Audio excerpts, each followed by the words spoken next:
പേരയ്ക്ക നമ്മുടെ വീട്ടിലുണ്ടെങ്കിൽ തന്നെ വളരെ പോഷകമുള്ള ഫ്രൂട്ട്സ് നമ്മൾ പുറത്തുനിന്ന് വാങ്ങേണ്ട ആവശ്യമില്ല. പേരയും പേരയുടെ ഇലയും നല്ലതാണ്. ഞാനിവിടെ ചെടിച്ചട്ടിയിൽ വെച്ചാണ് ഒരു പേരയ്ക്ക നട്ടിരിക്കുന്നത്. അതിൽ 2 പേരയ്ക്ക കാച്ചു. തറയിൽ നല്ല ചുവന്ന പേരയ്ക്ക വച്ചിട്ടുണ്ട്. മാസമാകുമ്പോൾ പേരയ്ക്ക കാച്ചു തുടങ്ങും.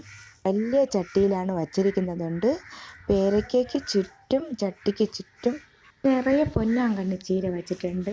ഇത് ആഴ്ചയിൽ നമുക്ക് മുറിച്ച് തോരൻ വയ്ക്കാം. വേറെ ഒരു പച്ചക്കറിയുടെ ആവശ്യമില്ല. ദിവസവും പൊന്നാങ്കണ്ണി ചീര ഞങ്ങളുടെ വീട്ടിൽ മുട്ടയിട്ട് തോരൻ വയ്ക്കും. പപ്പായ, പൊന്നാങ്കണ്ണി ചീര, മുരിങ്ങ ഇല. ചട്ടി നിറയെ കറിവേപ്പില 7-8 ചട്ടിയിൽ വെച്ചിട്ടുണ്ട്. 8 9 ചട്ടിയിൽ കറിവേപ്പില വെച്ചിട്ടുണ്ട്. ഇതിൽ നിന്നാണ് ഞങ്ങൾ എടുക്കുന്നത്. നിറയെ വെള്ളം ഒഴിച്ച് കൊടുക്കുമ്പോൾ പൊന്നാങ്കണ്ണി ചീരയും വളരും. കൃഷി ചെയ്യാൻ കുറച്ച് ബുദ്ധിയും കരുത്തും വേണം. വേപ്പിലയും കിട്ടും, പൊന്നാങ്കണ്ണി ചീരയും കിട്ടും. ഒഴിക്കുന്ന വെള്ളം ബാക്കി വരുന്നത് പപ്പായ നട്ടിട്ടുണ്ട്, മുരിങ്ങ നട്ടിട്ടുണ്ട്. അതിന് ചുറ്റുമാണ് ഇത് വെച്ച് കൊടുക്കുന്നത്. ഏതായാലും എല്ലാ വീടുകളിലും ഒരു പേരയ്ക്കായ 2 പേരയ്ക്കായ നിന്നാൽ മതി. നന്നായിട്ട് വെള്ളവും വളവും ഇട്ട് കൊടുത്താൽ നന്നായിട്ട് കാച്ചു കിട്ടും.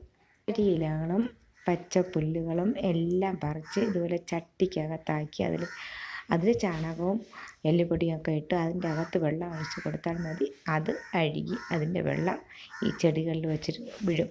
ശംഖുപുഷ്പം, നീല ശംഖുപുഷ്പം ചെടിച്ചട്ടിയിൽ വെച്ചിട്ടുണ്ട്, അല്ലാതെയും വെച്ചിട്ടുണ്ട്. മുറിച്ച് വളർത്തിയാൽ പെട്ടെന്ന് നിറയെ കിട്ടുകയും ചെയ്യും. നമുക്ക് ദിവസം വെള്ളം കാച്ചി കുടിക്കാം.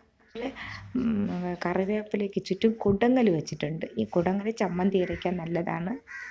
ഓട് വളച്ച് വെച്ചാണ്, വേസ്റ്റ് ചുവരോട് ചേർത്ത് കുറേ സ്ഥലത്ത് ഓട് വളച്ച് വെച്ച് അതിൽ നിറയെ പൊന്നാങ്കണ്ണി ചീര വെച്ചിട്ടുണ്ട്. നമുക്കും കഴിക്കാം, ആവശ്യമുള്ളവർക്ക് ഞാൻ കൊടുക്കാറുണ്ട്. ഇനി ഇത് സെയിൽ ചെയ്യണമെന്നാണ് ആലോചിക്കുന്നത്. കാരണം ഒരു തണ്ട് പൊന്നാങ്കണ്ണി ചീരയിൽ നിന്ന് ഇഷ്ടം പോലെ പൊന്നാങ്കണ്ണി ചീര കിട്ടിയിട്ടുണ്ട്.